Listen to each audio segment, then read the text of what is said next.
Evelyn Hart stood in front of the wrought iron gate of the old Harrington estate, a suitcase in one hand and a letter in the other. The air smelled like pine and rain-soaked leaves. The immense Victorian house loomed over her, its windows like tired eyes watching her return. She hadn't seen this place in 10 years. Her grandmother's handwriting danced across the note. "Come back home, Evie. The house needs you. And you need it more than you know." Her grandmother had passed away 2 weeks ago. Evelyn's heart clenched as she squeezed the letter. She had come back not just for the house, but for something she couldn't name, a quiet ache that had lived within her for years. As she pushed open the gate, the autumn wind carried the distant sound of footsteps. She looked up. A man stood at the top of the driveway. Tall. Broad-shouldered. Wind-tousled dark hair. Hazel eyes she recognized instantly. Ethan Hale. Her childhood best friend. Her almost love. The boy she'd abandoned without explanation a decade ago. Their eyes locked. For a moment, time didn't just pause, it rewound. "Evelyn." Ethan's voice cracked slightly, as if saying her name awakened something buried in him. "Hi, Ethan," she managed.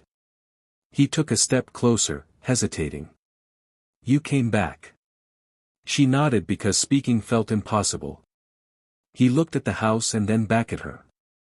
"This place hasn't been the same since you left." "Neither have I," she wanted to say. But she only smiled weakly. The house groaned as Evelyn pushed open the door. Ethan followed, carrying her extra luggage, insisting, "Really?" She watched him move through the space with an ease that surprised her. "You've been taking care of the house?" she asked. He shrugged.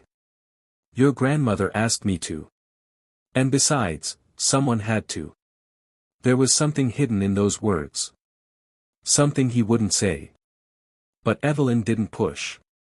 Every room held ghosts of her past, the piano she used to play, the staircase she used to race down, the library where she once read stories aloud to Ethan under blanket forts. "You've changed," Ethan said quietly. "So have you." He turned, and the sadness in his eyes startled her. "Maybe.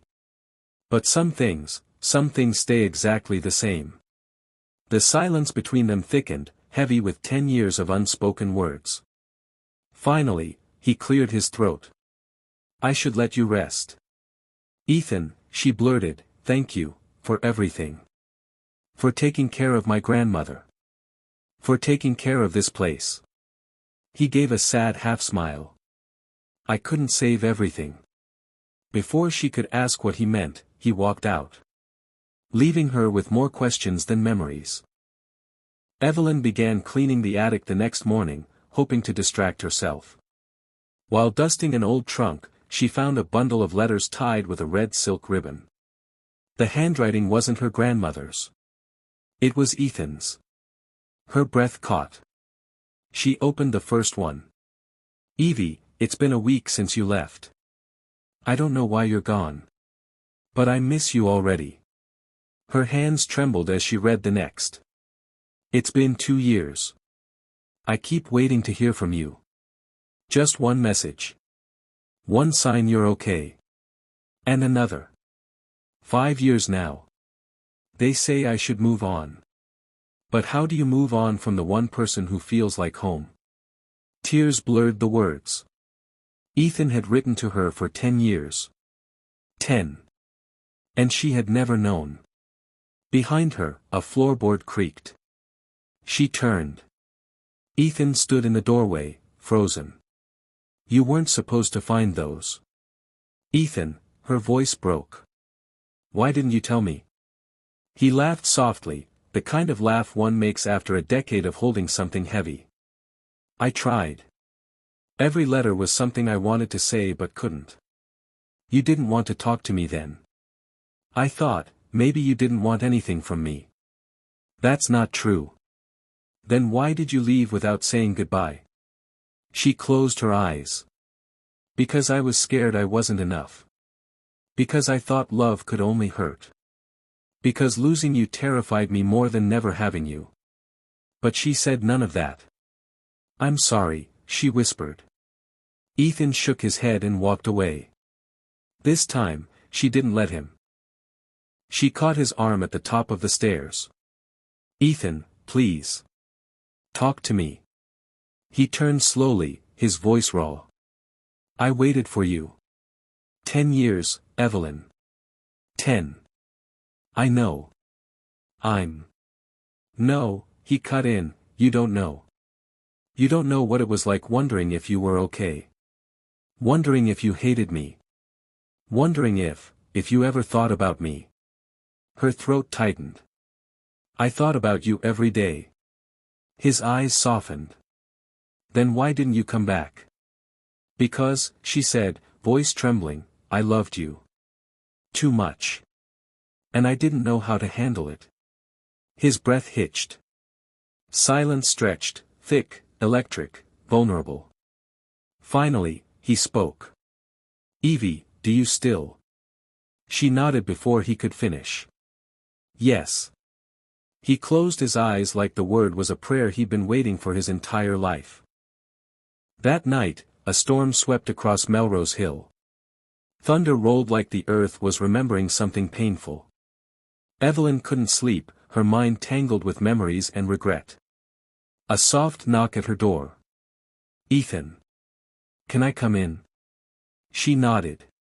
He stepped inside, rainwater dripping from his hair. He looked broken and beautiful in the dim light. I don't want to fight anymore, he whispered. We're not fighting, she said. We're healing. He exhaled shakily. Then let me say this. I loved you then. I love you now. I don't know how to stop. Her heart shattered in the best way. She stepped forward, cupping his face. Then don't stop. He kissed her. Soft at first. Then deeper, 10 years of longing pouring into one moment. The storm outside raged, but inside, something finally fell into place. They didn't speak. They didn't need to. Years of silence were rewritten in that kiss. The next few weeks moved gently. Mornings were spent fixing the house together, afternoons walking through autumn forests, evenings curled up with hot chocolate and stories from the years they'd missed. Ethan showed her the treehouse he rebuilt. For when you came back, he said shyly. Evelyn smiled. You always believed I would. Yeah, he said, brushing a leaf from her hair, I always believed in us. Slowly, they pieced their lives together, not as they once were, but as they could be. One morning, Ethan found Evelyn sitting on the porch swing, wrapped in a shawl, staring at the sunrise. Penny for your thoughts, he asked.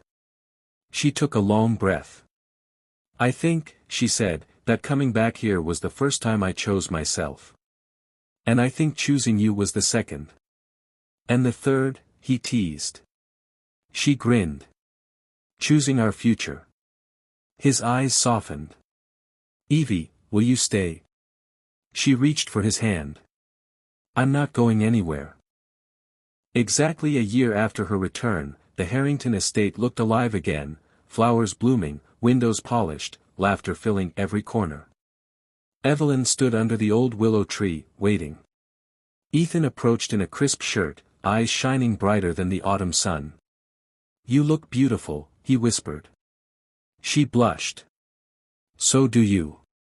He took her hands. Do you remember, he asked, what you told me the day you came back? That I was choosing us, she said. He smiled. And today, he murmured, pulling a small velvet box from his pocket, I'm choosing you. Her breath caught. He knelt on one knee. Evelyn Hart, will you marry me? Tears filled her eyes. Yes, she whispered. 1,000 times yes. As he slipped the ring onto her finger, a soft wind swept through the trees, carrying the scent of autumn, the season that had taken them apart, and the season that finally brought them home.